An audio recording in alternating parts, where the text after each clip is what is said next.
Hello, listeners. Welcome to another episode of the Jacob Shapiro podcast. As usual, I'm your host, Jacob Shapiro, partner and director of geopolitical analysis at Cognitive Investments. Rob and I are back at it for our weekly chat.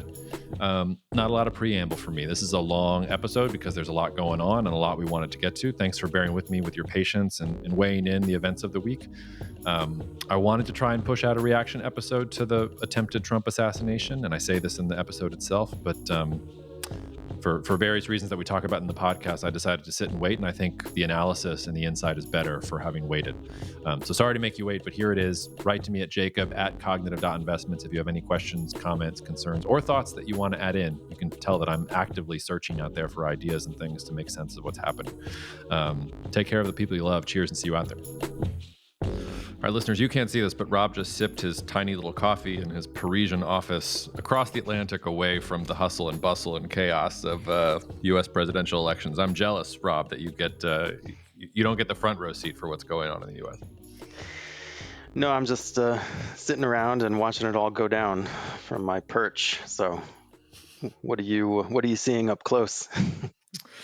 I don't know about up close, but I had some people reach out and suggest that I should have done a reaction podcast to the assassination attempt. And actually, I think it's always funny to talk about how you know things are happening. Like I was sitting at the dinner table with Megan and Annie, and my phone just starts blowing up, and I was annoyed. I was like, "Oh, it's probably these spam callers or something else like that." And we're cleaning up the dinner table, and I look down, and I've got like my sister and my best friend and like another friend, like turn on CNN, like all this other stuff. So I turn it on and I start watching what was going on. But I didn't do a reaction podcast for a couple of reasons. Number one, I didn't really want to interrupt my family dinner. Number two, I found it hard to reach an enlightened plane of objectivity on this. Like I couldn't separate my own personal feelings about the race from the analysis, which is what I consider my superpower. I can usually just like lock into that straight away, and I couldn't do it. It was taking me days to sort of separate personal feelings from analysis, and the last thing I felt like people needed was more personal feelings out there. And the other thing was, and this is where I maybe want to begin the conversation, because as I finally have reached that enlightened nirvanic plane. Is nirvanic an adjective? I just made it one. If it's not, Sure. you should have. Is it an adjective? Okay, anyway. But it's sort of, as an analyst or as somebody who's trying to talk about what all this means, it's difficult because the impulse is to point out that this has happened. This is relatively common in U.S. presidential politics. So 4 sitting presidents have been killed in office. That's 8.8% of the presidents that have ever served, 45 presidents overall. There have been attempts on 15.5% of presidents in office. If you count Huey Long and Bobby Kennedy, both of whom might have become president, if not assassinated as candidates on the campaign trail, now we're up to 20% of presidents, or at least presidential elections, being impacted by assassination attempts. And that doesn't include all of the sort of zany attempts that sort of got close but didn't really go anywhere. There were 3 that I picked out that I had no idea about. When Herbert Hoover was touring Chile, a group of Argentine anarchists were plotting to assassinate him. It didn't go particularly well, but that was an assassination attempt. William Howard Taft, there was an assassination attempt against him while he was meeting Porfirio Diaz on the border of Texas and Mexico. Oh, come on. You couldn't hit Taft. The man was the size of a truck. Well, no offense to Trump, but Trump's not exactly that much smaller than him. No matter how much he cuts his suits, they probably use the same bathtub. I watched an interesting video about how Trump like tailors his suits to not appear as fat as he is, by the way. But anyway, we can save that for our style podcast that we're going to launch on the side of this. The most interesting was, did you know that, you might know this because I know you read that book about Harry Truman. I think it was McCullough that wrote it. That 2 pro-Puerto Rican independence activists tried to assassinate Harry Truman while he was living in Blair House, and a couple like officers or police officers got killed. Like it was actually, they got fairly close to Truman, and Truman actually commuted the death sentence of one of the guys, and then Carter commuted the sentence to time served, which was interesting in general. All of which is to say, there's one impulse in me, the analyst, which is to say, this is really not that uncommon. Like, it's not that big of a deal. It's not evidence of American politics deteriorating and degenerating, especially because it looks like it was a lone wolf crazy 20-year-old who got access to an AR-15, which really means this is a mental health and gun access issue, not a degradation of our political norms issue. At the same time, it is an attempted assassination attempt, which got really close. I mean, a couple inches, and we're in a completely different ball game. I've had multiple friends reach out and say, "Oh, we just narrowly averted a civil war. Can you imagine what would have happened if Trump had actually died, and what this would have meant for conflict between the left and right?" And I don't have an easy way of refuting that.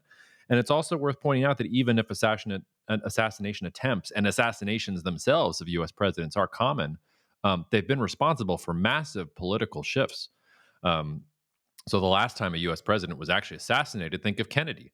None of the civil rights movement, maybe the Vietnam War, so many things turned on Kennedy dying and Johnson being elevated and using that political groundswell to get a huge majority in Congress and to push everything through. We probably live in a very different country if Kennedy doesn't get assassinated, just because Johnson doesn't get to do all those things, and in both good and bad ways. With probably Vietnam doesn't go the way that it does. We probably don't have civil rights until the 70s and 80s at least. Like it's a complicated one. And the one that I wanted to bring up to you and throw at you to sort of start the conversation about the assassination itself and then delve down into some of the impacts was William McKinley and the transition from McKinley to Roosevelt, because I think this is the one that actually has the biggest overtones to what we're talking about here. McKinley was kind of a standard U.S. politician, but he himself, as a Republican, he oversaw a major shift in Republican politics. He promoted tariffs, especially in 1897. He had a big tariff called the Dingley Tariff, which was supposed to protect manufacturers and factory workers from foreign competition. Sounding familiar at all? In 1900, he secured passage of the Gold Standard Act. The U.S. had been on gold for a couple decades at that point, but he was the one who actually formalized it, and we remain on the gold standard until FDR takes us off in 1932, 1933. He fights the Spanish-American War, which is a quick and decisive victory for the United States. That's where you get Puerto Rico and Guam and the Philippines. Cuba, the whole Cuba issue starts then. He annexed the Republic of Hawaii in 1898. But then he gets gunned down in office, and Teddy Roosevelt, one of the youngest, he might have been the youngest president in history. I didn't actually go back and look if he was the youngest or not. I think he was the youngest because he was in his early 40s.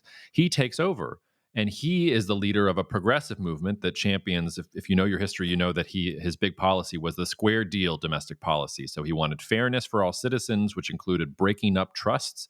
We talked about trusts on the podcast last week, regulating railroads, purifying food and drugs.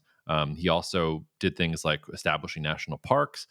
He's the one that pushes for beginning construction on the Panama Canal. He expands the U.S. Navy, sends the Great White Fleet all around the world, and he really changes the direction of U.S. politics as this populist politician. Who again was a young firebrand who just gets thrown on to the McKinley ticket, which that sounds an awful lot like J.D. Vance too. So you have this, realignment in Republican and Democratic politics where, some young firebrand is taking over because the McKinley himself gets taken out. I'm not saying that's exactly what's going to happen, but it feels like an interesting analogous transition moment where an assassination attempt is in there. So I don't know. Why don't I throw it over to you? Because I honestly, that's where I've landed. I cannot decide whether this is a big deal or whether we haven't had a significant assassination attempt of a president or a candidate since Reagan in '81. Kind of do, honestly. Like it's been like you don't go that many decades in US history without this sort of thing happening. So I don't know whether to say, like this has happened before, or no, this is going to change the race in meaningful ways and it's going to usher in Trump and Vance and MAGA and give them a runway for the next 2 to 4 years where they could make a lot of change because of the sympathy groundswell or the Republican unity that's going to follow them as a result of the attempt. So I'll throw it to you there. I rambled a little bit at the end, but I'm curious which direction you would take it, or if there's another direction I haven't thought. Well, before I take it in any direction, I'm just really curious. Why do you think, if the U.S. has a much higher baseline of this happening in its history than other, liberal democracies, what is it about the U.S. that's unique? I mean, do you have a theory? I know we don't know the answer, but what do you think? I haven't looked at the data, but and I would have to go back and look at the data. So maybe I'll go back and we can talk about it next week. But my instinct would be that this is not strange for liberal democracies. I would assume that liberal democracies have plenty of assassination attempts. I mean, this didn't get nearly the same coverage, but somebody tried to take out, I believe it was the Slovak prime minister a month ago, 2 months ago. I'm sure there's all types of people that are plotting against Emmanuel Macron and have been. Um, so, I mean, I think when you're in liberal democracies where you don't have authoritarian security states that are monitoring everything, the flip side of that is that people have closer access to their politicians, and so that they can express that violence in those ways. And the other, so interesting is the wrong word, but when you go through the list of all these different assassination attempts, I mean, some of them are politically motivated, like that Truman Puerto Rican independence one. Some of them are just crazy people, and this one is a crazy one. This is not some organized political movement that was trying to take out Trump. It would be a lot more serious if it was an organized political movement that wanted to take him out. Just a couple years ago, Shinzo Abe was gunned down while he was sort of in the streets of Japan. That's a massive sort of thing. So I don't think the United States is particularly special in this regard. What separates the United States from most countries is gun access. So when there are going to be assassination attempts, they will probably be more deadly because would-be assassins have an easier time getting weapons. But I don't know. That not even that's really true. Like Abe died. Fico was hurt much more than Trump was.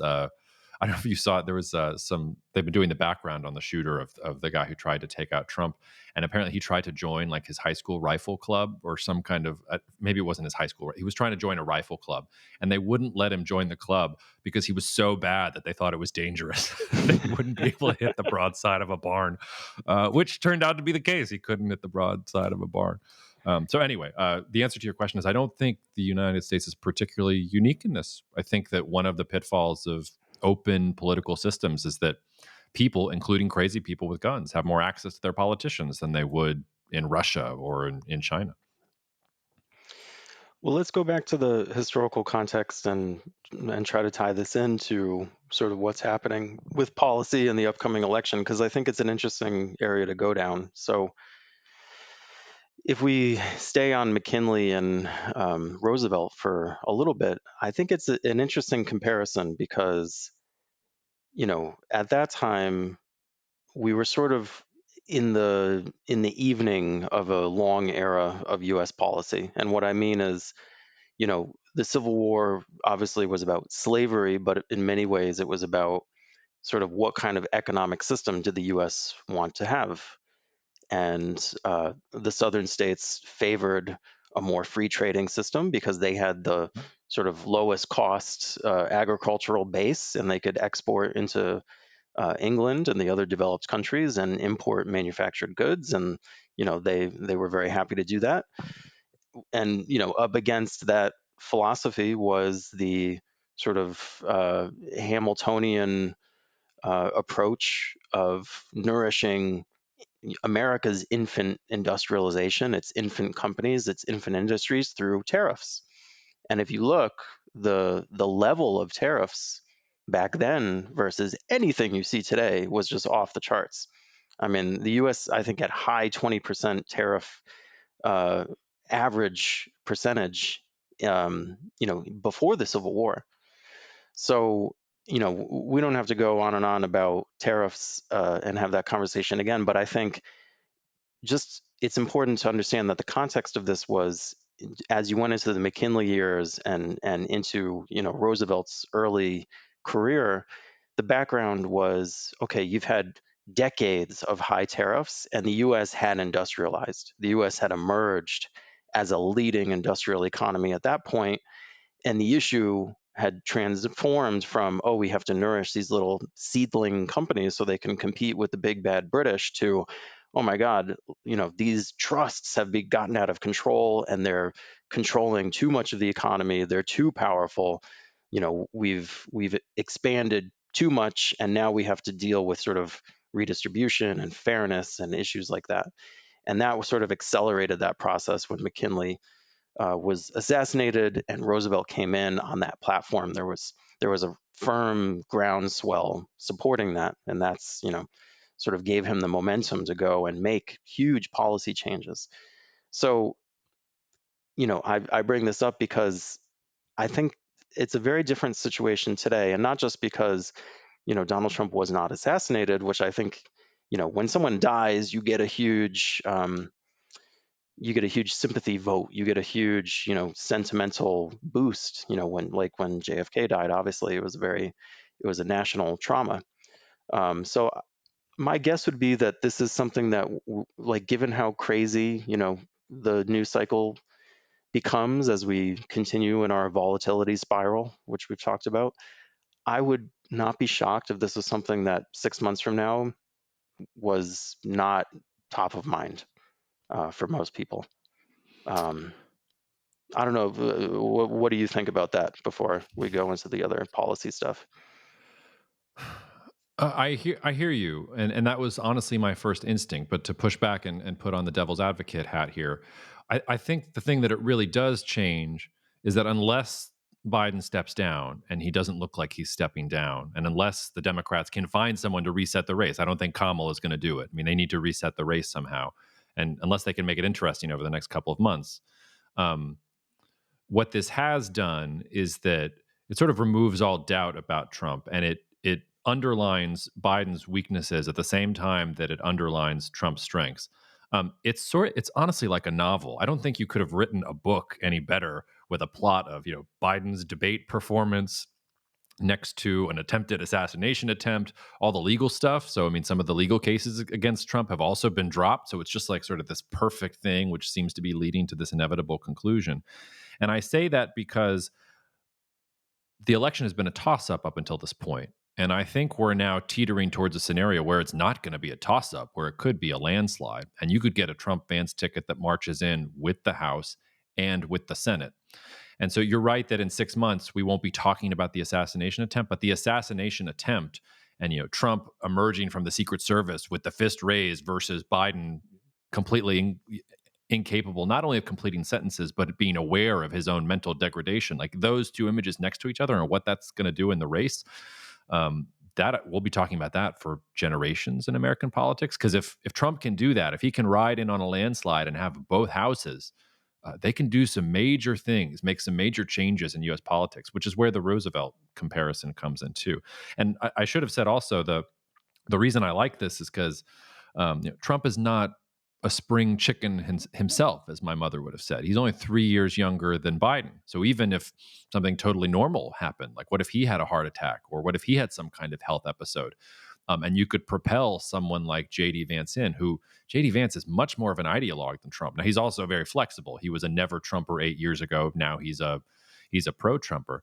But I mean, this guy's talking about, and we'll talk about this more, I know, but devaluing the American currency. I don't know if you watched any of the Republican convention. They were having Teamsters, speak about economic terrorism. And I mean, it was just like the free trade Republican Party is gone. Like it's just been completely co opted. So you can imagine a universe in which somebody like Vance is at the top, whether because something happens to Trump or in 4 years he's the anointed successor, and then you're off to the races. So I think my answer to you is yes and no. Like the assassination attempt itself will probably fade into memory fairly quickly, but the political reality it's going to create, unless the Democrats do something to stop this train, is going to last a lot longer than 6 months.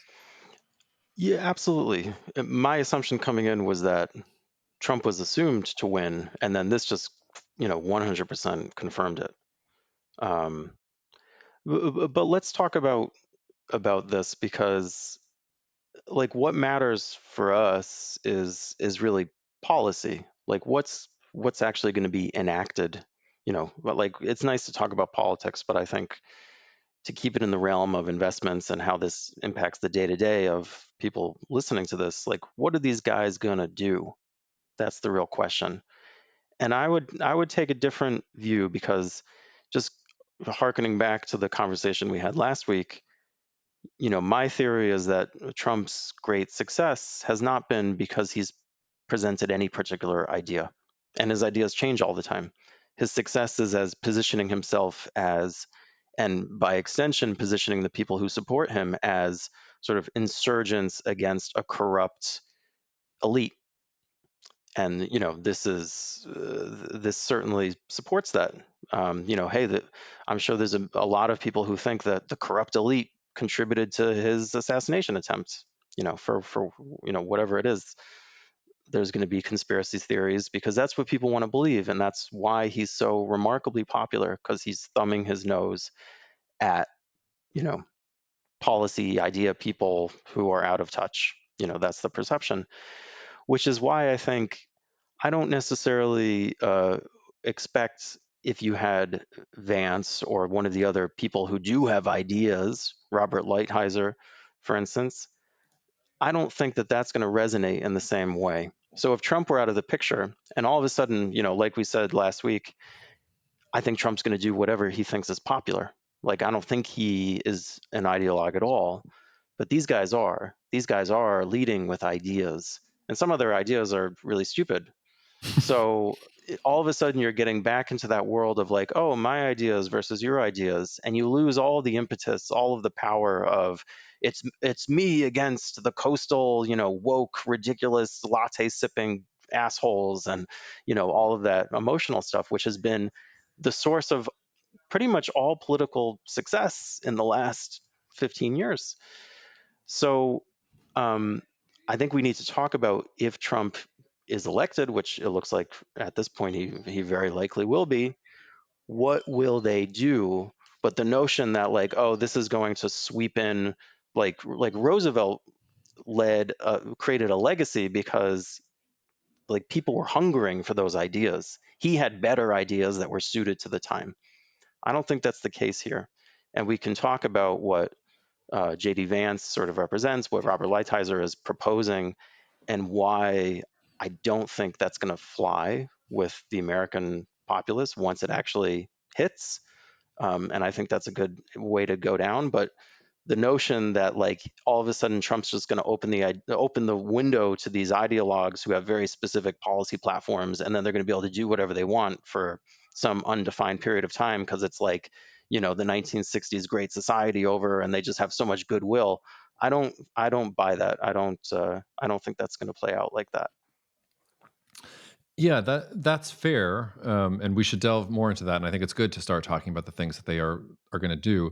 It's also interesting to point out that you're right that Roosevelt's policies were very popular, but he didn't get elected that first time. It was McKinley. It was sort of the older statesman, and it was a real reorganization around, like, the Republican Party captures manufacturing and industrial states during the McKinley administration. It's the big change. It's the moderate Republican wing taking over from the radicals after the reconstruction of the Civil War era.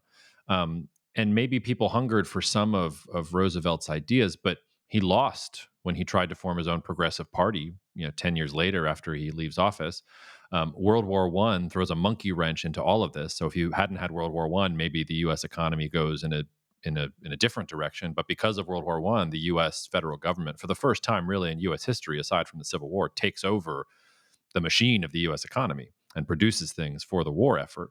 And then you get into the 1920s and the Great Depression. So, like, maybe there was a groundswell of support for some of those policies, but at the same time, it's not clear to me that they weren't stupid either. Like, 20 years later, the United States is on its knees in the context of the Great Depression. And it's a different Roosevelt has to come in and completely reset the board and refound the American Republic, both politically and economically.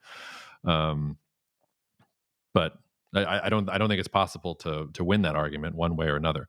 Well, so let's talk about some of the policies. We've talked about tariffs, and should we talk a little bit about tariffs now, or you want to go straight into the dollar?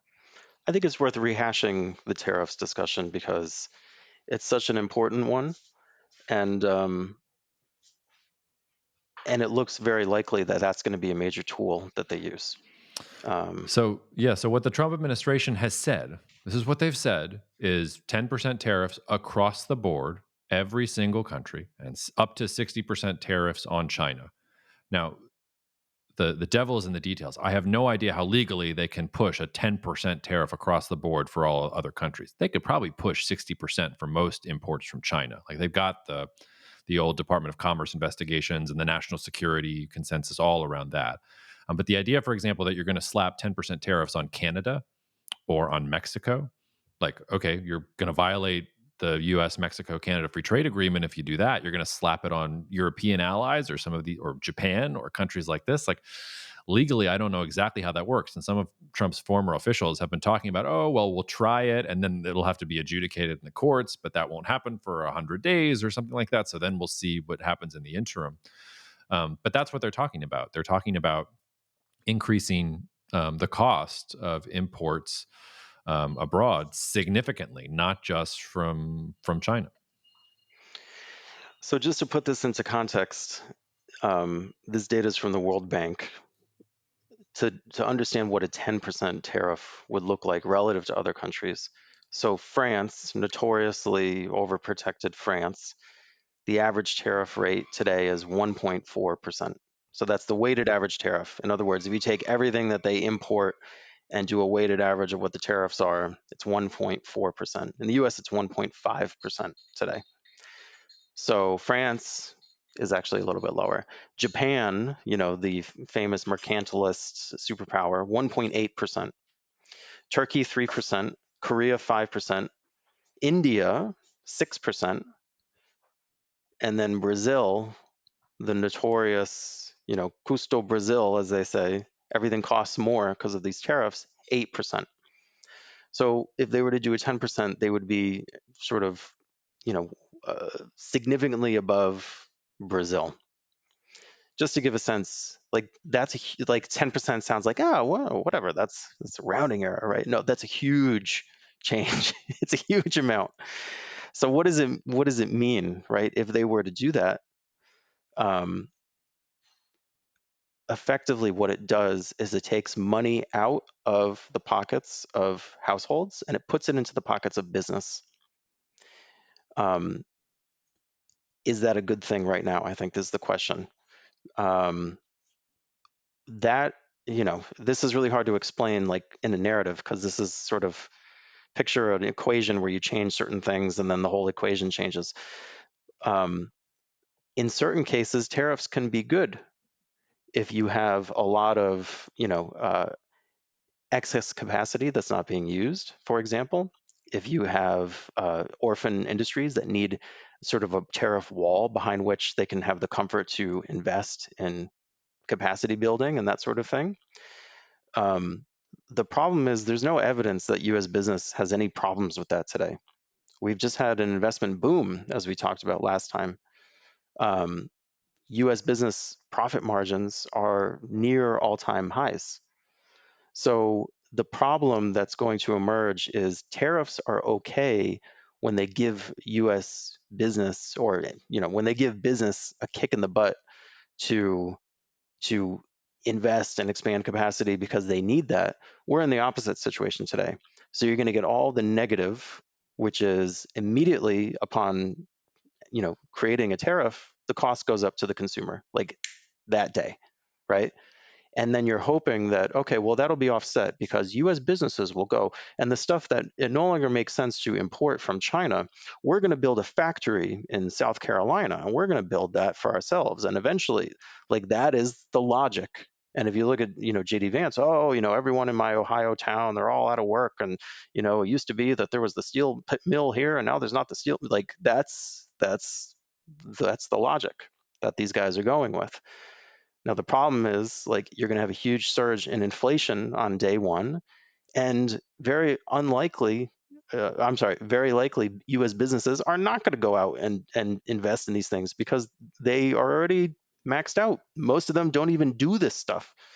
So the tariff thing, like I'll just leave it there because I don't want to go on and on. But that's the shorthand version of how to think about the tariffs. Yeah, before we leave it, sort of two little questions. The first is, um, you know, you're assuming a massive increase in inflation overnight as a result of the tariffs. Is it possible to get a scenario where prices increase so much that it actually causes deflation, like that it actually causes a recession because prices increase and also no one is making the stuff, so it just like completely goes bonkers, and we're actually looking at the downside scenario? Does that A- question make sense? Absolutely. And that's getting to the investment issue because all of this is about what do businesses expect? And I think if you were to ask, like, just go ask any large US business, do they want a 10% across the board tariff? with a very small number of exceptions, like the U.S. steel companies and people who are always complaining about foreign competition and stuff like that, the vast majority of U.S. businesses will be very upset because essentially, and this is like, if you look at the narrative around stocks and what companies are saying right now, like the U.S. consumer is already being squeezed by inflation. That is what businesses are most worried about. And the businesses that are reducing their investment now are reducing it for that reason. So you're going to just accelerate that process. Businesses are going to react psychologically in a very negative way, not in a positive way to this, and you're going to shoot yourself in the foot if you implement these tariffs. So, go ahead. Yeah, well, so here's the devil's advocate, because it's not like the current White House has been a white knight of free trade. So in May, the White House announced a bunch of tariffs. So they increased the tariff rates on semiconductors from 25 to 50%. EVs, the rate's going to go from 25% to 100% this year. Batteries, battery components and parts, critical minerals. So lithium ion batteries went from 7.5% to 25%. Battery parts, 7.5% to 25%. Tariff rate on graphite and permanent magnets is going from 0 to 25% over the next 2 years. For other critical minerals, going from 0 to 25% just in this year alone. Tariff rate on solar cells from 25 to 50%. Ship to shore cranes from 0% to 25%. The one that when this happened in May, the one that stuck out most to me was the tariff rates on syringes and needles is going from 0 to 50% this year, and also on other personal protective equipment. I didn't even tell you this. I went out in my personal account and bought some Becton Dickinson right then and there, because they're the only ones that make needles and syringes. So I was like, all right, like let's play roulette here. Like that seems like the easy thing to say. All of which is to say, you haven't gotten massive increases in these things yet. It hasn't, like semiconductors are to the moon, Nvidia and everything else. Like they're rolling out solar prices keep going down. I get calls 4 times a day for, can I install cheap solar on your house there in New Orleans? Like we're not feeling it quite yet. So how do we explain the reaction to those pretty significant tariffs that the Biden administration pointed out versus what we're talking about? Is it something about the blanket tariffs that make it different? Is it just the size of the tariffs themselves? Like, how is that different from what Biden has done, at least in the last couple months? There's two big differences. The first is the absolute size is vastly different. Like semiconductors and solar panels and ship to shore cranes and syringes are barely a pimple on the butt of the US economy and the average consumer's basket. So to compare, graphite versus 10% blanket tariffs on every goddamn thing that you buy in your basket, that's a big difference, right? Just that alone. The second thing is the timing. I think to a great extent, the administration has felt comfortable doing these tariffs because it's easy, because those areas have all been in investment booms anyway, and they've just sort of accelerated them. So like semiconductors are doing very much their own thing because of the cycle that they exhibit no matter what. And obviously we've talked about the AI and how that's been a boom cycle now turning to bust. Um, but it's a very different prospect when you're doing things that aren't, absolutely frothy. So those are two big differences, and I think, it makes it an apples to oranges comparison. But I think a very important one, because the new administration is going to say, oh, well, they did it, and that, the same line of argument, um, without realizing, oh, that's a it's a different time and it's a different thing, and that's going to have very different results. Okay. Let's turn away then from tariffs and maybe talk about let's talk about the dollar, because this is in some ways the most interesting and confusing thing that's being talked about, and I don't have a good firm read on it. I don't even think that Trump's potential trade officials have a good view on exactly what it's going to do. There was a big report in Nikkei, but a bunch of different papers have had this, where they're talking about devaluing the US dollar, and they've got Robert Lighthizer out there talking about how they could use tariff negotiations or unilateral moves or trade negotiations to devalue the US dollar, whether that's unilaterally or via agreements and things like that. But here, I'll just read my favorite quote from this article. Each of the former officials stressed that all of the quote unquote nuances of the currency policies are not worked out yet and could shift before or after the election, which tells me they don't even know what the heck they're going to be doing or how they're going to do it. But it does seem clear if you read Vance, if you read the tea leaves of Trump's comments, and he's been flirting with Bitcoin lately too, which is its own rabbit hole that we could go down. You've got Lighthizer out here talking about the US dollar. There seems to be some awareness in the Trump camp and in Trump's mind himself that, okay, the tariffs that we did the first time around didn't actually do what we wanted. We were playing whack-a-mole, and it benefited Vietnam and Japan and South Korea and El Salvador and all these other countries. The real problem is the US dollar, and we're going to have to use US economic and political might to forcibly devalue the US dollar. So I'll set the stage for you there, because I don't understand how they're going to do it. I understand why it's something that is desirable, but it's also desirable that Annie wants a cow in our front yard in New Orleans. It's a great idea. I'd love to have fresh milk too, Annie, but you know, go from there. We'll start with the cow. Yeah, please. There's so many places we could go with this. I'm going to struggle to even, kind of wrap it into something that you can tell a story about. Um, let's just start by saying I think the desire to change the role of the dollar in the U.S. or in the international financial system is born out of good ideas, because that is sort of the running sore of the post World War II system that has never been addressed and has been causing problem after problem after problem. So the fact that new people are coming in with ideas to significantly change that, I think at its base is a good thing. Now, that's the last positive thing I'm going to say about what these guys are proposing, because there's a number of issues. There's implementation issues, there's political issues, and then there's the issues of the things that they're proposing to do won't do what they want them to do.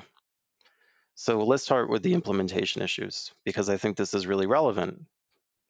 Getting back to my friend Jay Powell, who I admire very much, as you know, the Fed is an independent institution by design. Jay Powell has the primary mandate of, encouraging price stability, equally with unemployment. But right now, unemployment is not the issue by any remote stretch of the imagination. Just to let people know, unemployment today is 4%. So we're not worried about unemployment. We're worried about inflation.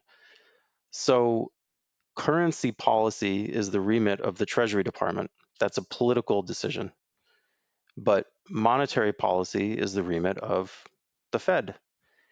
That causes an issue because, say, in a hypothetical scenario where Trump is elected and, say, Robert Lighthizer becomes the Secretary of the Treasury, he could go out tomorrow and say, we want to issue US dollars until the dollar gets to, let's $1.50 to the euro, which today it's about $1.08 to the euro, right? If they were to do that, the Fed would almost certainly have to just push in the opposite direction, because that is going to increase inflation, and it's going to increase inflation expectations. Getting back, we could talk about the last time the U.S. devalued, which I think has some lessons, but it's also a very different scenario. Back in the late 60s and culminating with Nixon's move in 1971, the thing that was very similar back then was that a deliberate devaluation unleashed inflation expectations on the part of US consumers. And we talked about this last week. By the way, in the few hours after we recorded last week, the inflation expectation numbers came out for June, And even though the median inflation expectation for the long term, I'm sorry, this is 5 to 10 year inflation. What do the consumers, the U.S. consumers surveyed, expect the inflation rate to be over 5 to 10 years? And the median is 2.9%, which is still elevated. It's not come down at all, even though inflation has come down quite a bit, and that's significantly higher than it was a few years ago. So we're sort of hovering at this plateau that's higher than what we've seen. The more interesting and concerning thing, we talked last time about the difference between the median and the average response. The average response is going off the rails. It was up again. I don't have the number in front of me, but it was like 5.9%. So if in like lest that seem like, oh, whatever, just some outliers, like that is a very concerning data point. And lest you think that I'm just some crank who's finding some data point to talk about, and oh, well, the Fed isn't even talking about this.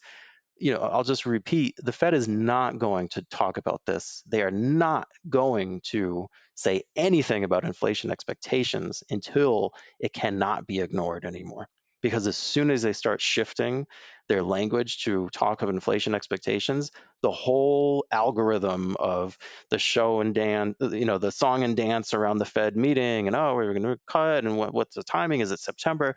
Like the whole narrative changes, and we're in a whole new ballgame. And that alone is going to contribute to higher inflation expectations. So, you start getting into mirrors pointing at mirrors in this business, but that Well, is, no, and I'm glad you brought that up because to your point, while that's happening, everybody's talking about Powell's congressional testimony and him calling the economy boring and things like that, and talking like the headlines are back with rate cuts are back in the air. Like if we're right about these things, so let's say it all happens. Let's say Trump marches in via a landslide and the tariffs go into place and a massive increase in inflation goes up. They're not going to cut rates then, but that seems to be what everybody is positioning for. yeah, like we said last week, if you're positioning in long-term bonds because you think, oh, we're heading into a cyclical slowdown and they're going to start cutting rates and that's going to start the next cycle, I think that's a mistake. And you're right. Um, he's very unlikely to go into a sustained rate cutting cycle if this political outcome happens. And you just have to, like, we don't have to speculate. Everyone seems to forget. But look at 2018. Trump was yelling at Powell, week by week. And Powell held his ground and was raising rates into 2018, in response to the huge fiscal stimulus of the Tax Act, in response to the tariffs. Inflation at that point, labor wage inflation was starting to really accelerate. Um, so you have to expect the same thing is going to happen today. So that's the implementation issue, which is you don't have everyone on the same page here. That's a problem in the first place, and that's going to have implications for asset prices.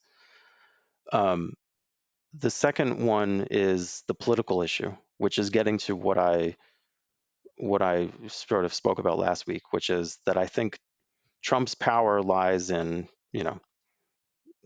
emotional resonance, let's just say.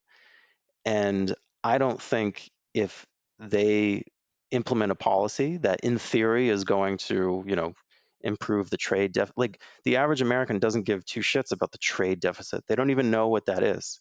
They care about, what is the price at the grocery store, how much is in their paycheck, and what is, their general kind of feeling about how the country is going. So if you implement, a significant dollar devaluation, or say for the first time, hey, we're going to, follow a deliberate policy to weaken the dollar over time, you're going to have an inflation surge, all else equal, and voters are not going to like that. They're already pissed off about inflation, and they're blaming, the and partly, with good reason, but they're blaming the current administration.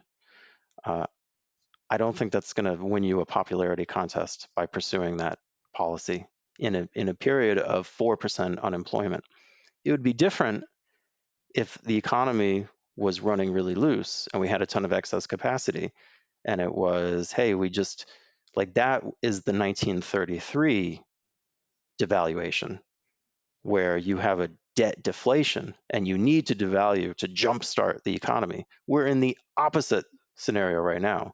We're in more like the 1968 to 71 scenario, where things are running really hot. People are starting to say, oh, shit, like this isn't too sustainable. And inflation expectations are starting to get untethered from sort of the boring, normal reality. And I think Powell uses that term very deliberately because he would love for things to be boring. And the one thing we can absolutely guarantee for the next 10 years is that it's not going to be boring. Yeah, where I would push back against you, and this is where I always go back to Max Weber's definition of political charisma, which is that a figure or a demagogue that has charisma is able to make people think or believe things that are not in their own best interest. And we've already seen this with Trump. We saw this with Trump in cycle one. I vividly remember these videos where they went out and people were so happy that he was going to get rid of Obamacare. And then they would say, well, they'd be interviewing the people that voted for him. And they'd be like, oh, this is great. He's going to finally get rid of Obamacare. This is great. And then they'd say, well, what are you going to do without health care? You have health care through Obamacare. And the voter would be like, no, I don't. And it would be like, yeah, you do. Like, you just lost your health care because you voted for this thing that you thought was terrible. So I think you're overselling. Like, maybe that would lead to a bad outcome for Trump years down the road. But if he comes from the landslide, he's going to have at least 2 years to do whatever he wants, even if people are upset. And probably he has shown us he's got enough charisma where he can do these are not the tariffs you're looking for move. And people just kind of roll with it because they're like, no, he's a revolutionary figure. He's fighting the deep state. Any progress that hasn't happened is because of the deep state that tried to kill him. But he's the one who's pushing forward. So I think he'll have more slack there. But I also wanted to ask you. You said the last time the U.S. devalued, and you brought up Nixon and the gold standard. But why didn't you go to the '85 Plaza Accords? Because that's the thing that Lighthizer keeps on talking about. He keeps on talking about using the threat of tariffs to get U.S. allies at the table to all agree to devalue against the U.S. dollar. It seems to me the big difference here is that the big country that the United States was dealing with at that time was Japan. And Japan doesn't have a military, was defeated soundly by the United States a couple decades before, only had an economy rebuilt on the back of the United States government. So when the U.S. said, do this or else, they had to fall in line. The thing is, if you want a new Plaza Accords, the country you need to agree to do all this is China. And there's no way that China is going to be at the seat of the table for the Plaza Accords. But that seems to me to be the last devaluation attempt. And maybe the China thing is why it can't happen again. But curious why you went Nixon and not Plaza. Um, Before I want to talk about the Plaza Accords, but just on the other thing, I think the difference between the Obamacare thing and what we're talking about is the time lag is flipped, because now if you were to devalue the dollar or jack up tariffs or whatever it may be, you're hoping for long-term benefits, and that's what you're pitching, and you have immediate short-term pain.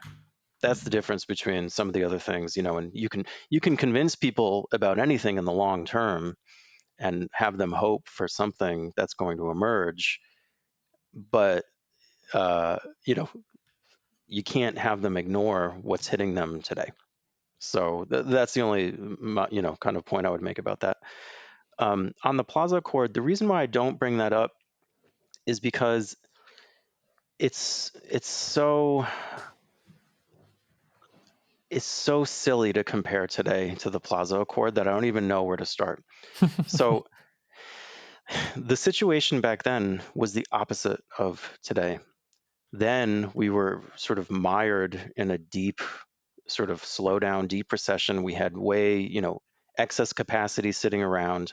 Like, it's easy to forget, but the early 80s recession was, since the Great Depression, the biggest, most traumatic, most difficult industrial recession that the US has experienced. In the unemployment rate in the early 80s was 11%. That's huge.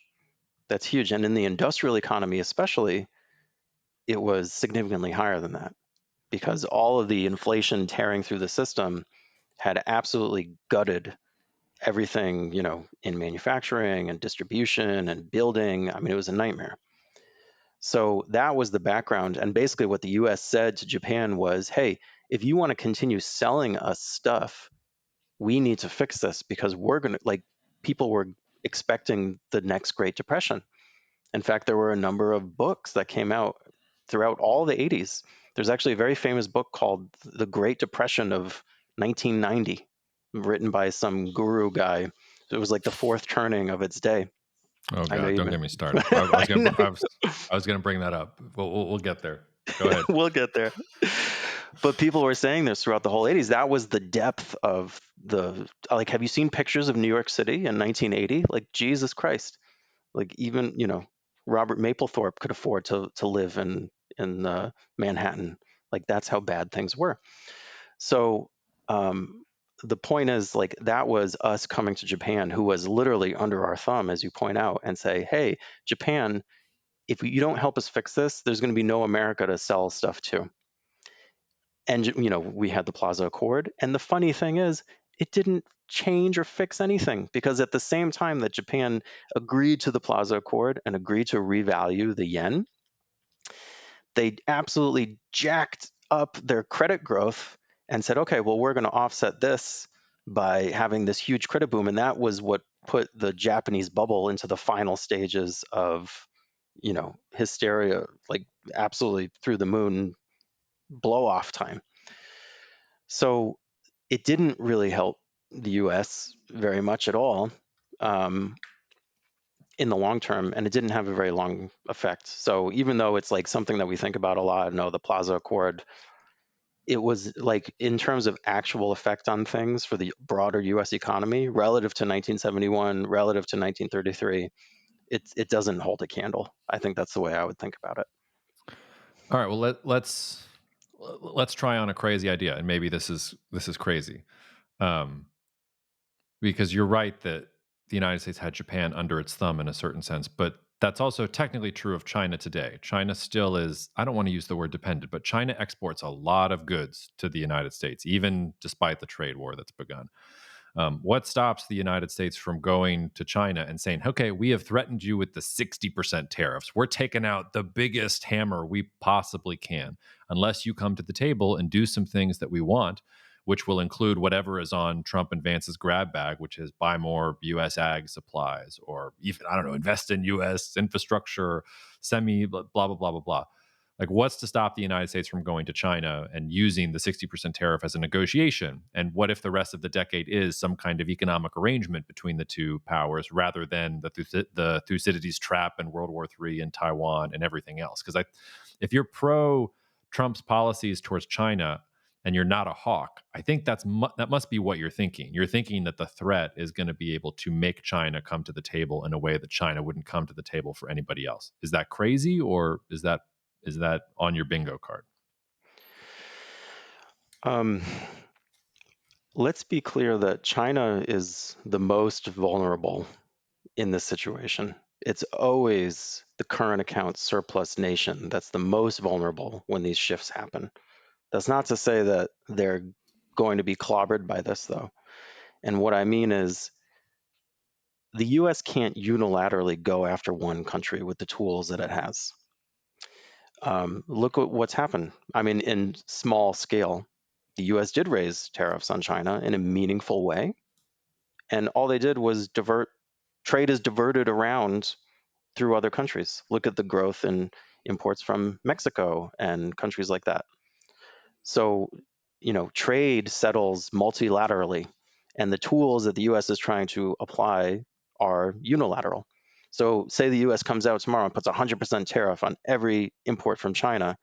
Well, unless you're going to do that to every other trade partner, look at what's happened with Russia. Mm-hmm.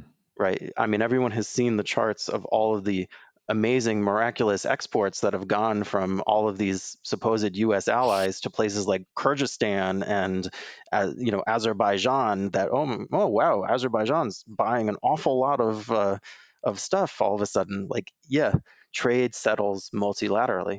Not. Let's call them out. Like, these countries, it's an awful lot of BMWs and Mercedes Benz. Okay, German car companies. I don't want to hear any lectures from the Germans ever again. Sorry, go on. Yeah, but it's true. But it works the same way on the U.S. side. So um, I don't want to downplay China's weakness because they are vulnerable in any sort of global shift. But the US cannot really take a Plaza Accord approach to one country and say, hey, you better do this, otherwise we're going to smack you with the tariffs, because China, I mean, they understand, and I mean, they wouldn't do it anyway. I mean, even if it didn't work like this, but they understand that the US doesn't have that unilateral power. What the US can do, and what would really damage China's interests in a major way, is if they did a multilateral thing. So across the board tariffs or dollar devaluation, all these things that we talked about, like, are not politically palatable in the current circumstances and would have very negative effects. Those are the sorts of things that could meaningfully change the US's trade position with the rest of the world, which by definition would include China. Now, the problem from the Chinese perspective is, and the difference is, if you were to go to the Plaza Accord, for instance, the U.S., I mentioned Japan cranked up the machines in 1985, and they said, okay, we're going to have a stronger yen. Well, let's party like it's 1999. That was, I'm being facetious, but Japan was doing that in part because the U.S. said, hey, you got to crank up your own demand because we want to export to you. And Japan said, okay, well, let's order bank loan acceleration and make it happen.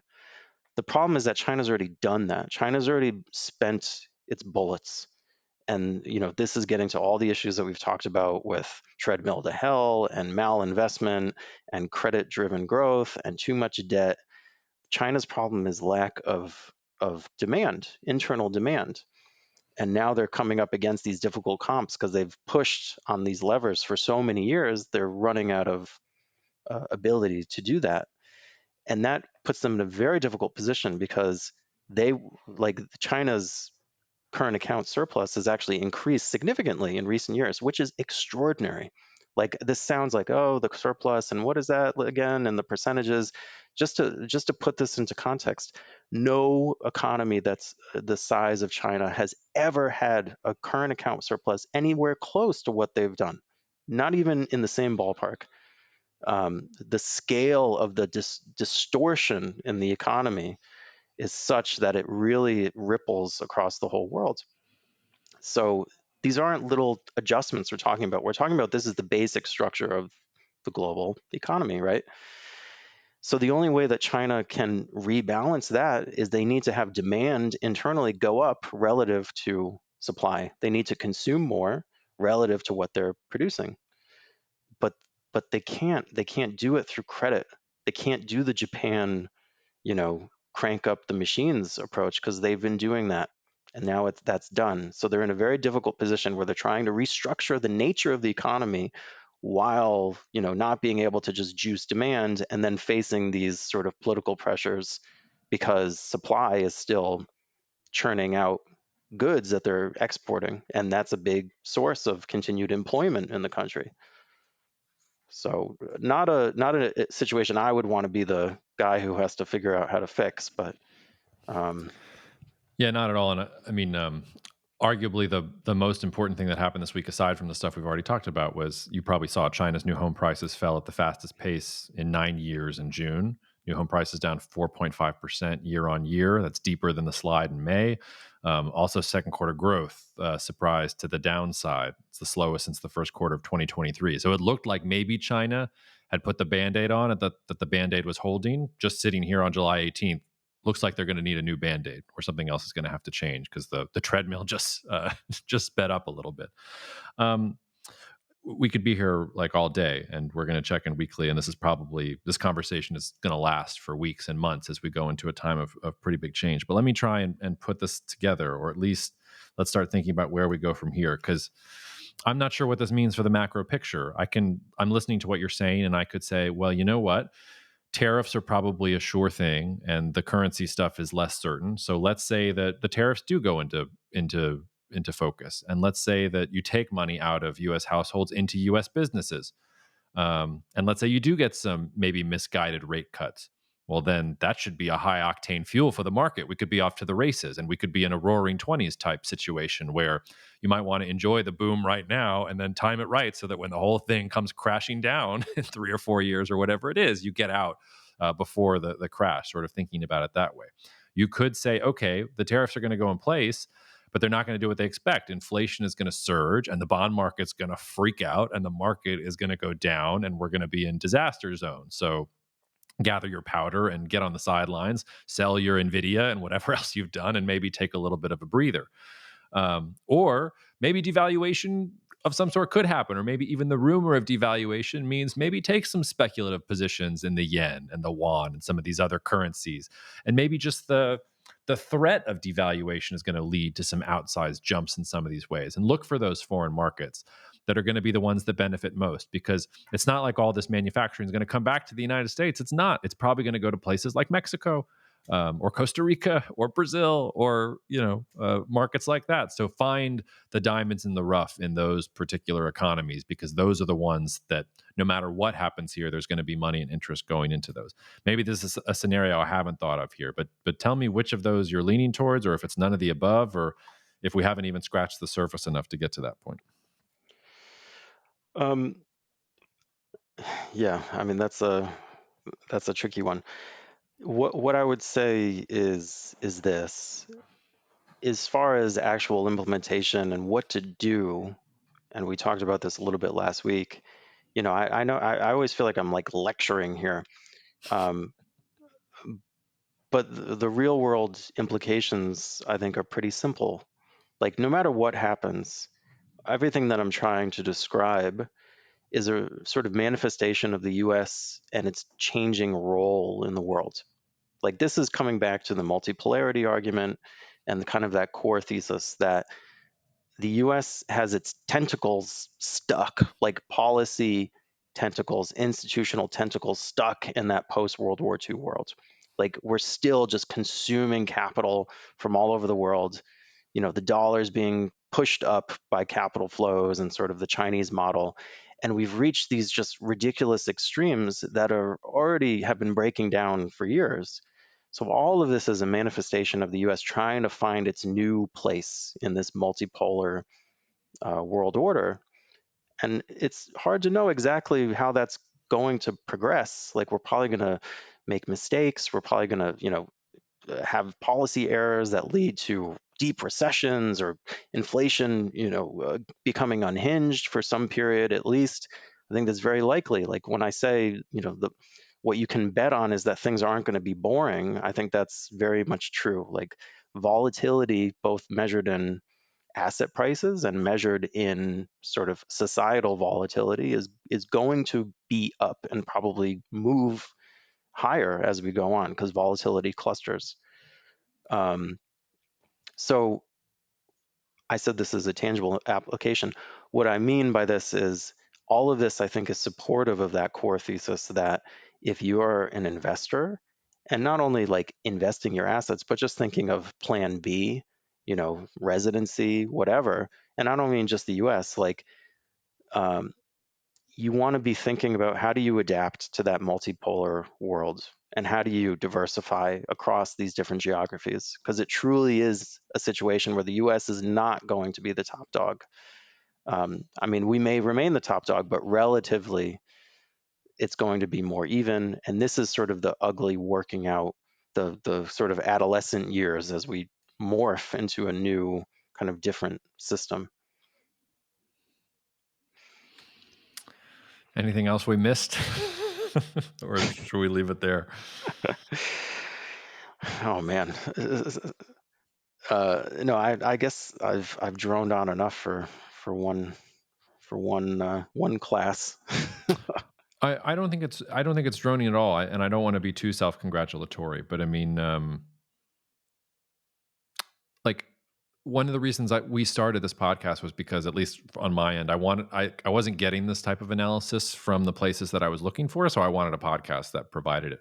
This is not I cannot find people talking about these things. Like one of the things that makes me so sure that a lot of the things that we've talked about are probably right is because not a lot of people are talking about them. Everybody else is out there about politics and what's this going to mean for the next 6 months and blah blah blah. We talked about the guy yesterday who was trying to talk my ear off about Tesla. But it's almost like the problems that we're dealing with are too big for the individual mind to comprehend. So that's why we're here. And you know, just look at how much has changed in just the last 2 to 3 weeks. For all we know, something terrible is going to happen a week from now that'll completely change the race, and we'll have to reevaluate going forward. Which is why I won't leave without getting this shot in at the fourth turning. Everybody keeps talking about the fourth turning, so I, you know what I did? I was like, you know what? There must be something of value in here. I'm gonna go back and reread it because I last reread it like 5 or 6 years ago. And full disclosure, like I'm trying. It's hard to find the time, but I'm trying to make progress on writing a book here that sort of puts together my views. And one of the chapters is going to be a takedown of Peter Zeihan and of Neil Howe. So you have that to look forward to. But I reread the intro for the fourth turning, and I'm sorry, I just don't understand how they got this reputation of being these master forecasters. Everything was wrong.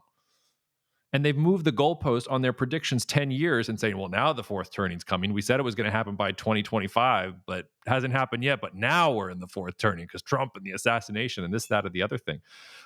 Just the comparison to the McKinley administration, you can't do that with the fourth turning because that was a third turning. So, of course, there's a difference between a third turning versus a fourth turning and a saeculum and these cycles and the blah, blah, blah, blah, blah.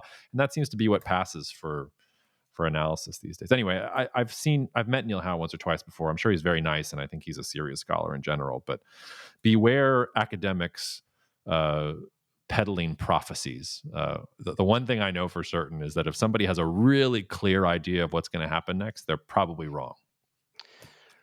Well, just to jump on that for 1 minute, because I want to end on a positive note, but just on this subject too, I want to point out, like you talked last week about reading books. Like one of my weird little hobbies is I like to find really old books that had predictions that were just super wrong.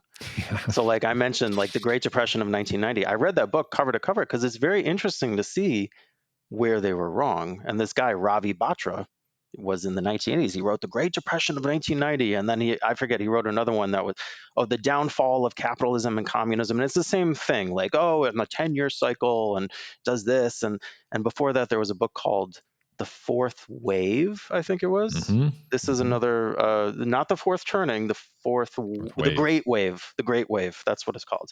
And a similar sort of thing. Like you have the first wave, and then it's the peasants, and the second wave, and then it's the bourgeoisie, and the third. Like it's all kind of Marxists, dressed up in new garb, like historical cycles and Kondratiev cycles, and all this bullshit. It's bullshit, and it's there to entertain you because it's, it is what it is. My favorite in this genre. I mean, the population explosion also bears mentioning in this genre, and anything Malthus wrote also is great in this genre. But my favorite is the guy who set me on this career path. George's best book is not The Next 100 Years. His best book is The Coming War with Japan, because he was totally fucking wrong, but he actually develops all of his ideas and does a lot of interesting research. And most of the geopolitical tools that I learned to use, I learned not from any of George's later work. I learned from The Coming War with Japan, which was completely wrong. It's a collector's edition now. Yeah. But just to end on the positive note, because I feel like the last couple of conversations we've had have been really gloomy, and I come away thinking like, oh, geez, like devaluation and fat people and assassinations and the revolts of the masses. Like I feel like I'm turning into one of those tinfoil hat guys. But I just want to reiterate, like all of this is good in the end. I think it's all good. And we talk about, Ortega Gasset and that period and how horrible it was. And like, but the underlying reality is like life for so many people got so much better so fast, as all of that shit was going on. And like, we're experiencing similar things today. Like, unless a nuclear war happens or like truly a scenario that puts development globally just completely out of whack, like all of the underlying trends are really, really good. And a lot of what we talk about as like even devaluation is just recognizing the stupid shit you did in the past. Like it's like Walter Baggett said, a crisis is not the destruction of wealth. It's a recognition of the wealth that's already been destroyed. And when we think about, debt is going up and the US dollar and Bitcoin and gold, like all of this is sort of cleaning out the system. It's like a juice cleanse for the global financial economy. And in the end, it's a good thing, even though it could be annoying and painful as you're actually going through it. So, I just want to leave on that note, because like the future's so bright, you got to wear shades, even while we're kind of amusing ourselves, focusing and talking about the negative stuff, because as the fourth turning points out, that stuff's interesting to think about. Yeah. If I didn't have to put Trump in the title of this podcast for clicks, I would make "Juice Cleanse for the Economy" the title of the episode. So I'll put that there for posterity's sake. That was great. And but before we leave it, because I just want to respond to one thing that you said. This was actually the one part of the fourth turning intro that I thought had some value. It's not original Howe's work. I actually think Leo Strauss was the one who laid this out the best, but you can read a lot of different philosophers to think about this. But they talk about three different categories of time in history, and that we begin with chaotic time, where there is no such thing as history. There's just events that happen. We have no narrative. We have no meaning. Then they have cyclical time, which they associate with the ancients, so ancient Greece and those before. And then linear time, which is everything is going up and to the right, really and truly progressivism. And there is something to be said for linear time and positivism and forward progress being wrong, because you can sort of the future can be bright and things like that, but it's not, everything doesn't always go linearly up. You can have periods of up and periods of down, even if in the long term things are getting better, or maybe in the long term things won't get better. It's just from our perspective over the last 300 years. If you use basic indicators, whether it's health, lifespan, literacy rates, rights for women, like we're so much better than we were 200 years ago, and we'll probably be better in 50 years than we will today because of all the urbanization and modernization that's going to be happening in Southeast Asia and Africa and things like that. So I think there is something to be said for the problem with optimism is that it can get thrown in with progressivism. And there's something has happened in our society too with how we think about these things, where that has sort of infected things. And this is one of the things that Howe is pushing back on.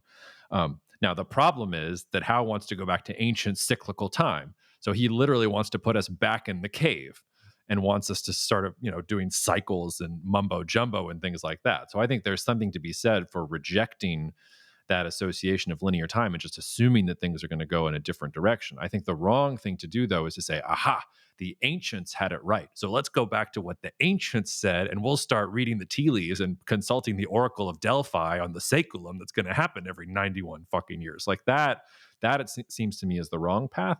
But I do think there's a warning signal with the future is so bright that the shades are going to be on. Maybe in 20 years, maybe in 10 years, maybe us sitting here in our current demographics, that's true.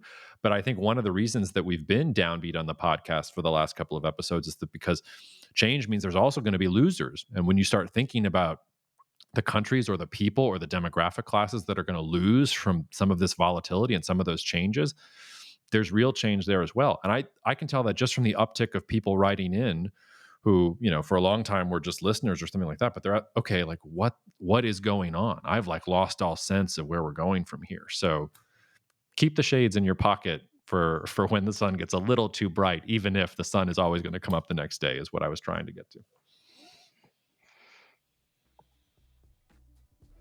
I think that's a good one to end it on. Okay, juice cleanse over. We will see you guys next week. Cheers. Thank you so much for listening to the Cognitive Dissidence podcast, brought to you by Cognitive Investments. If you are interested in learning more about cognitive investments, you can check us out online at cognitive.investments. That's cognitive.investments. You can also write to me directly if you want at jacob@cognitive.investments. Cheers, and we'll see you out there. The views expressed in this commentary are subject to change based on market and other conditions. This podcast may contain certain statements that may be deemed forward-looking statements. Please note that any such statements are not guarantees of any future performance, and actual results or developments may differ materially from those projected. Any projections, market outlooks, or estimates are based upon certain assumptions and should not be construed as indicative of actual events that will occur. Cognitive Investments LLC is a registered investment advisor. Advisory services are only offered to clients or prospective clients where Cognitive and its representatives are properly licensed or exempt from licensure. For additional information, please visit our website at www.cognitive.investments. The information provided is for educational and informational purposes only and does not constitute investment advice, and it should not be relied on as such. It should not be considered a solicitation to buy or an offer to sell a security. It does not take into account any investor's particular investment objectives, strategies, tax status, or investment horizon. You should consult your attorney or tax advisor.